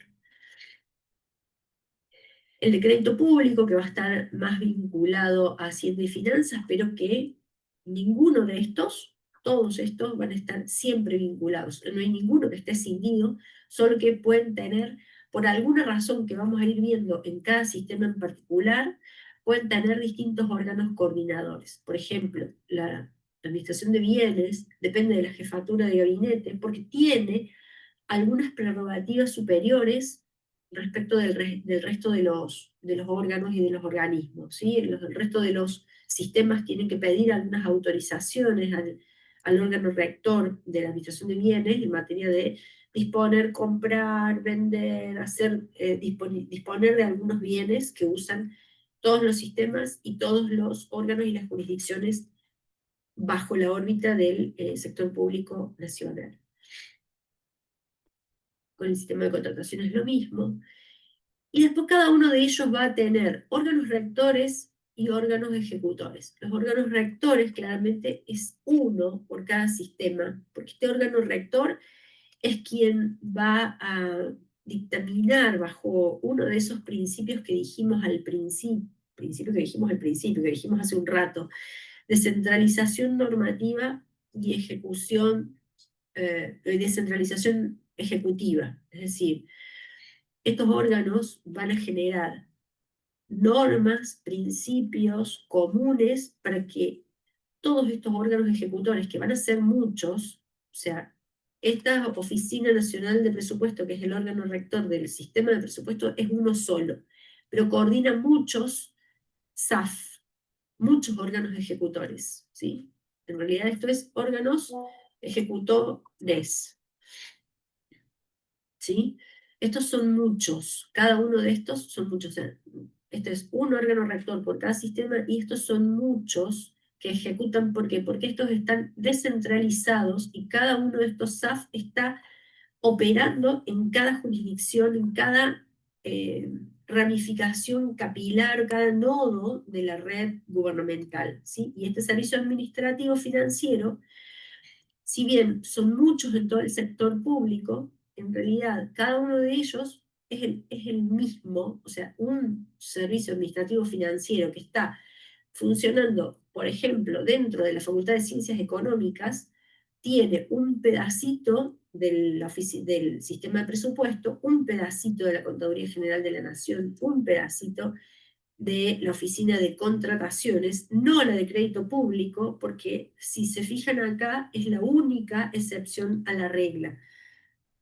El sistema de crédito público no tiene ramificaciones, no tiene ejecución descentralizada, porque esto sería un problema. Si cada órgano ejecutor tomara crédito público, esto es también un mecanismo de prevención de que el crédito público se desmadre y salga de las reglas de centralización normativa, no solo porque la Oficina de Crédito Público es la que debe llevar un control estricto de cuánto endeudamiento se toma, sino porque ya van a ver en un par de artículos y en la Constitución Nacional y en esa legislación específica de fortalecimiento de la sostenibilidad de la deuda, que el único que tiene potestades para tomar crédito público es el Congreso de la Nación. Esto es pregunta de examen, ¿sí? No podemos olvidar nunca ese principio. Se los digo hoy, lo vamos a ver cuando veamos sistema de crédito público, por allá por el capítulo 18-19, pero es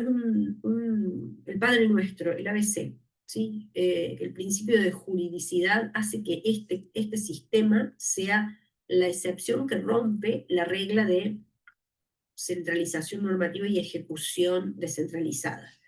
Ningún SAF tiene potestades para manejar crédito público. La oficina, el órgano rector de crédito público también maneja la administración, la gestión de los contratos de deuda, la información, está todo centralizado, ¿sí? Una vez que el Poder Legislativo aprobó cualquier operación de crédito, cualquier contrato, cualquier emisión de bonos, el que lleva la contabilización, la ejecución de los contratos y demás es la propia Oficina Nacional de Crédito Público. En estos casos son los mismos SAF, pero las bases legales son diferentes. ¿Ven? Cada uno de estos sistemas a su vez está, esto también es una pregunta de examen que, miren, está en el ABC, en este cuadro sintético, pero a veces llegamos a final de año y tenemos confusión respecto de esto. Estos sistemas principales, el presupuesto, contabilidad, tesorería, crédito público, más control interno y externo, están en la ley 2456, en ese esquema que vimos antes, aquí. Ustedes lo pueden chequear y corroborar, pero van a ver que acá no está ni el sistema de contrataciones, ni el sistema de, ¿cuál dijimos? No está el sistema de contratación ni el sistema de gestión de bienes. Me perdí porque me entró un mensaje. Ni el sistema de gestión de bienes. ¿Por qué? Porque esos dos sistemas están en otra base legal. En el decreto delegado que dijimos ayer, decreto delegado 1023 del año 2001 y que acabamos de ver en el otro cuadro, y el 1382 del 2002. Entonces, esto es pregunta de examen. Y que el control externo no solo está en la ley 2456, sino que también tiene rango constitucional, ¿sí? Que por un lado es bueno, por otro lado dijimos es malo porque no se puede reformar la forma de constituirse de la AGN.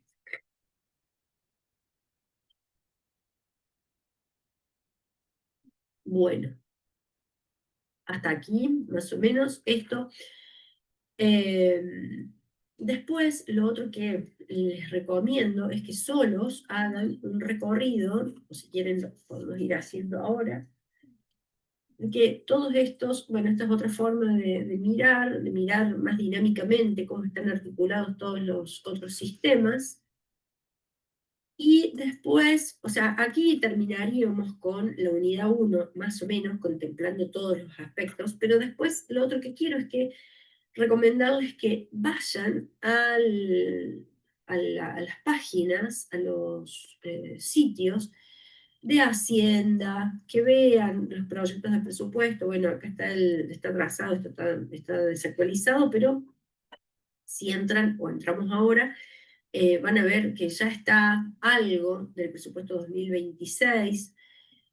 Miren cómo está dispuesto esto, vayan mirando ya para el capítulo que viene, cómo se organiza esta información. Vimos y entramos el otro día en el sistema de contabilidad. Vean toda la información que hay, hasta dónde está actualizada, que eso es muy importante. Vean si esa información está actualizada a la fecha, ¿sí? Estas pantallas están viejas, pero no hay, en algunos casos no hay mucho más, no está actualizada la información, eso es un tema, todo un tema. Vean cómo está dispuesta la información sobre el presupuesto, esto como para ir adelantando también, pero como para que vayan mirando todos los sitios que van publicando información sobre estos sistemas, qué información hay, pues después la vamos a ir reforzando a medida que vamos viendo cada sistema, ¿sí? Pero por ahí es importante que ustedes vean la información, cómo pueden decodificarla hoy con los conocimientos que tienen, hasta dónde van comprendiendo toda la organización del sistema, ¿sí? El de contabilidad, algunos están bajo la órbita de su sistema coordinador, como es el de Hacienda, otros están en la jefatura de gabinete, pero vayan buscando, con todos esos nombres que los vemos en la ley, vayan buscándolos en sus propios sitios y vean qué información hay para saber qué y hasta dónde hoy pueden decodificar esa información y cómo vamos a ir entendiendo hacia el final de la materia toda la información posible que ustedes debieran poder gestionar, leer, entender y decodificar. ¿Ven? Hay un sitio específico. Si ustedes buscan, por ejemplo, sistema de crédito público, van a ver que les ofrece.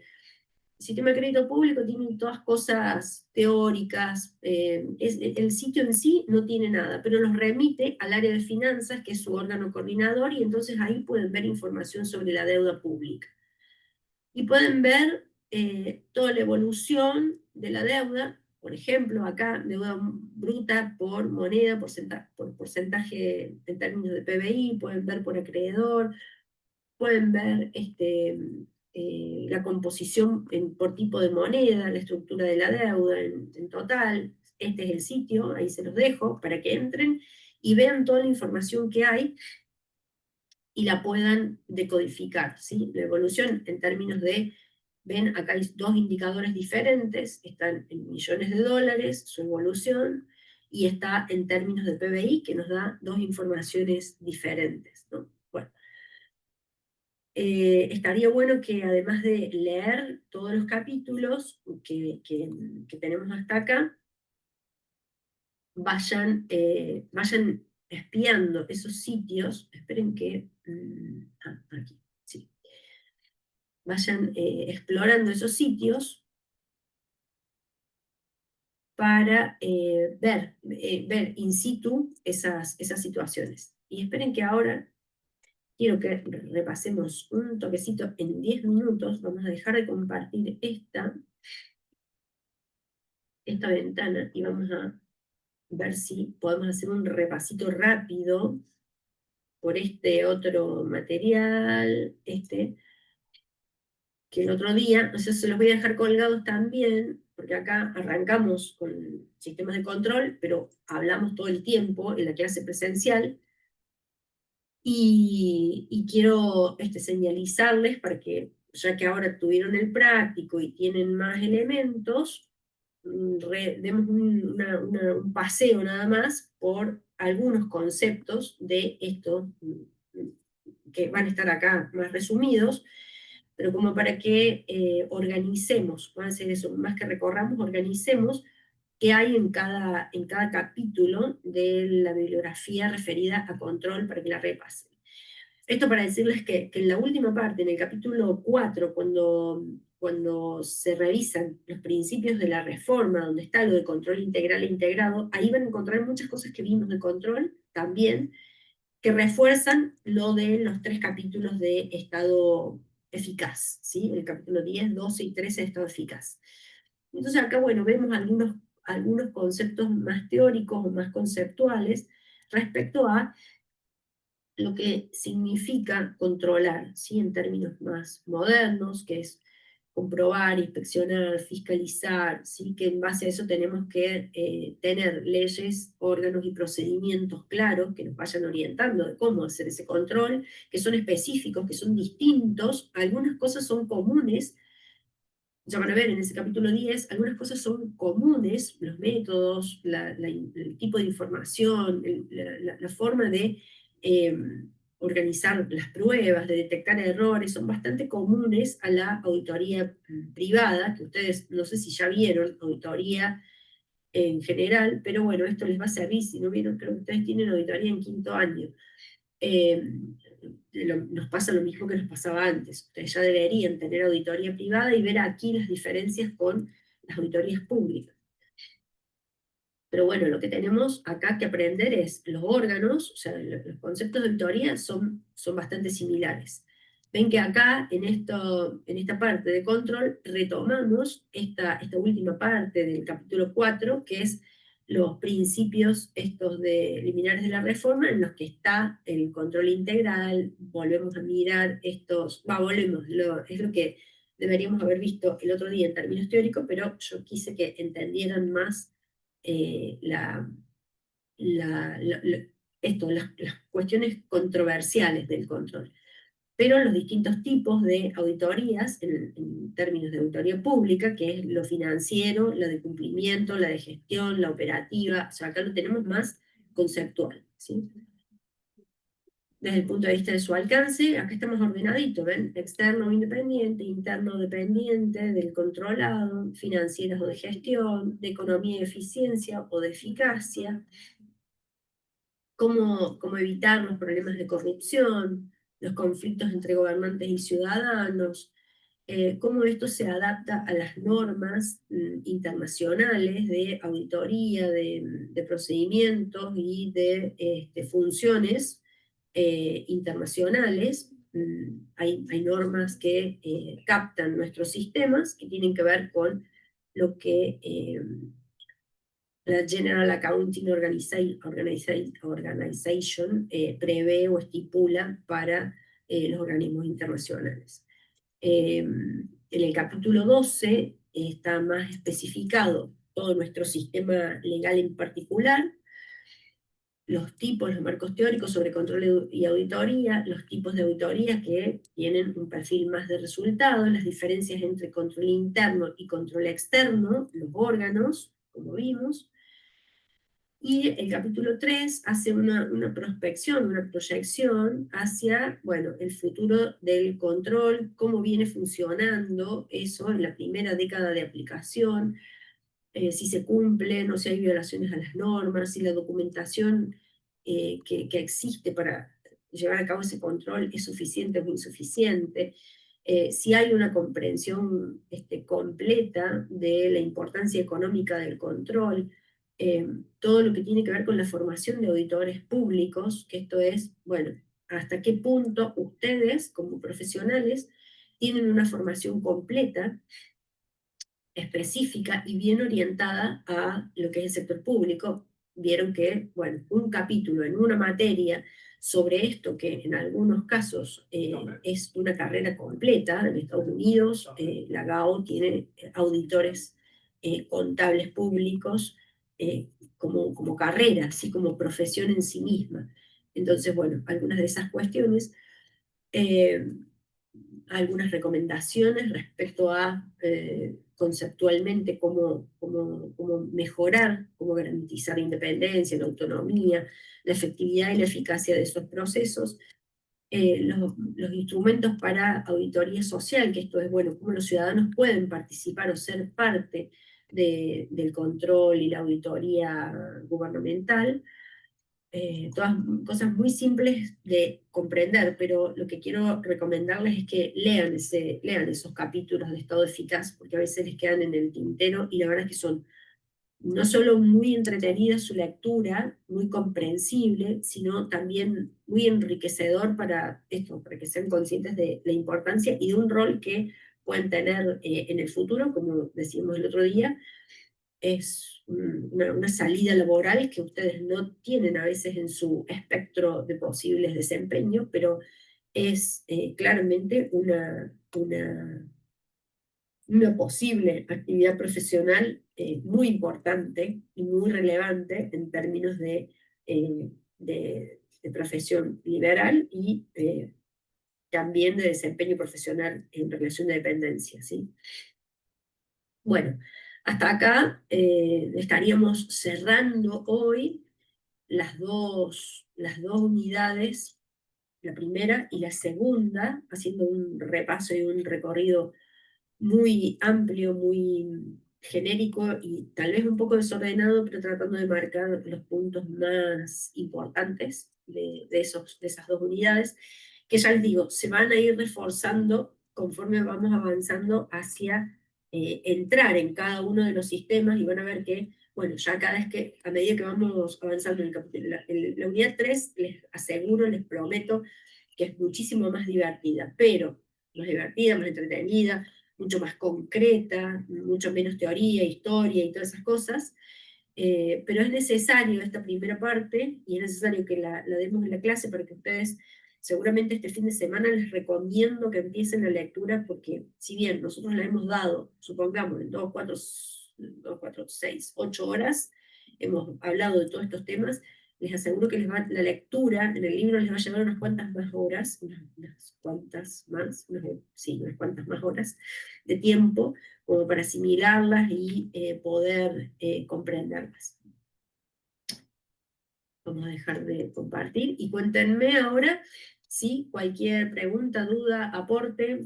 Por suerte, extrañamente tenemos 5 minutitos de gracia, 5 minutitos de extras para comentar cualquiera de estos temas, ya sean los profes que me señalen si me he olvidado de algo muy importante, o si, o si falta algo, si quieren agregar algo, comentar algo,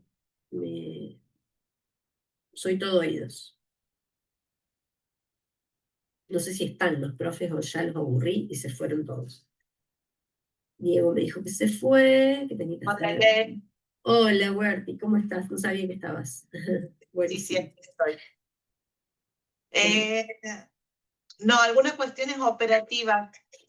Que los chicos recuerden la fecha de los parciales y que el jueves previo al parcial va a haber clase de repaso. Bien, muy importante. Les acabo de poner en el chat hace un ratito las fechas que ustedes pasaron el martes y el miércoles. Capaz que la pasaron el martes y el miércoles a lo mejor no, porque hoy preguntaban los chicos si estaban confirmadas, pero no sé cuáles ellos tenían confirmadas, así que se las puse por las dudas aquí en el chat. Esas son, ya las vamos a poner igual en la plataforma. Yo las publiqué, no las publiqué, las puse en guaraní, pero eso de ponerla en el guaraní están en etapa de verificación por parte de la SAE, porque ellos lo que hacen es chequear que no haya superposición con otros exámenes en esos mismos horarios y días. Entonces sí que están sujetas a confirmación por parte de la SAE. De parte nuestra ya estarían confirmadas. Falta eso, falta ese última confirmación, que esperamos que no haya cambios, y una vez que tengamos la confirmación de la SAE, lo vamos a publicar ya en la Moodle, ¿sí? En la Moodle o en el canal de WhatsApp. Por eso no lo habíamos hecho hasta ahora, hasta que no tengamos confirmación de la SAE. Por otro lado, sí, lo que pregunta acá una de las chicas, no sé por qué en mi chat está tan chiquito. Ahí está. Lo de si se puede rendir en gabinete, que sí, que todo depende de la cantidad de gabinetes que tengamos, hará una prioridad si es que tenemos cupo limitado y si no podrán rendir todos los que quieran rendir en gabinete, digamos. Exactamente. Y la respuesta a esta pregunta que hace aquí Ángel o Darío, Ángel Darío, sí, la unidad 1 es el capítulo 1 a 4 de estado eficiente y la unidad 2 pertenece a los capítulos 10, 12 y 13 de estado eficaz. ¿Consiguieron toda esa bibliografía? ¿La tienen a mano? ¿Está ok eso?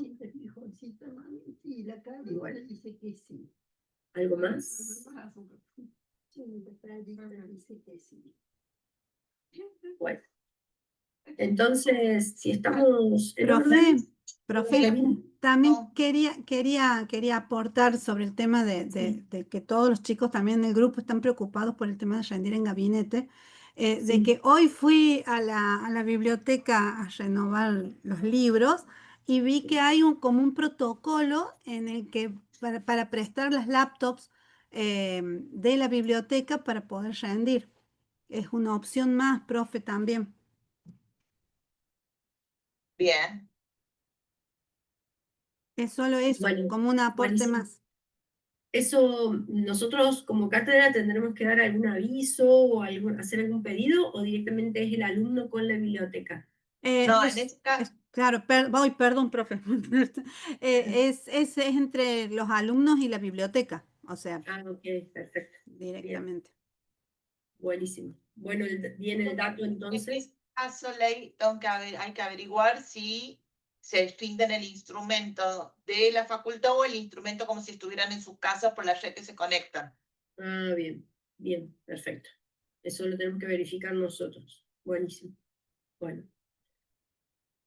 Bueno, entonces estaríamos completos con todas las preguntas, los datos, y bueno, los dejamos descansar. Buen feriado mañana, creo que tienen feriado, y arranquen a estudiar el fin de semana, se los así recomendamos enfáticamente. Ya la semana que viene vamos a arrancar nosotros con unidad 3. Aunque ustedes sigan estudiando y no paren el ritmo, vamos en paralelo. Ya ustedes estudiando esto, veremos entonces el jueves. ¿Cuál jueves, Huerto, tendríamos el repaso? El jueves previo al martes del examen. Que debería ser el jueves que viene. ¿Ya es el jueves que viene? Ah, bien, ok. Profe, ¿ese repaso lo vamos a hacer presencial o virtual? Qué buena pregunta. Creo que jueves tal vez sea presencial y en lo posible lo haremos híbrido, por lo que nos puedan venir. Sí, híbrido en la facu, y lo haremos híbrido, si la profe ha sobrevivido. Las profes, bueno, el repaso seguramente van a estar los otros profes también, más que yo solamente, así no vuelvo a repetirles todo lo que yo les digo, siempre que lo da otro, aporta algunos temas que a mí se me pueden haber pasado, que estén un poquito sueltos. Bueno, estudien mucho, yo voy a estar igual, así que bueno, una vez que ustedes lean van a ver que les surgen preguntas o entienden esto, y cuando vemos el repaso ayuda a reforzar muchos conocimientos. ¿Les parece? Bueno, nos vemos entonces la semana que viene.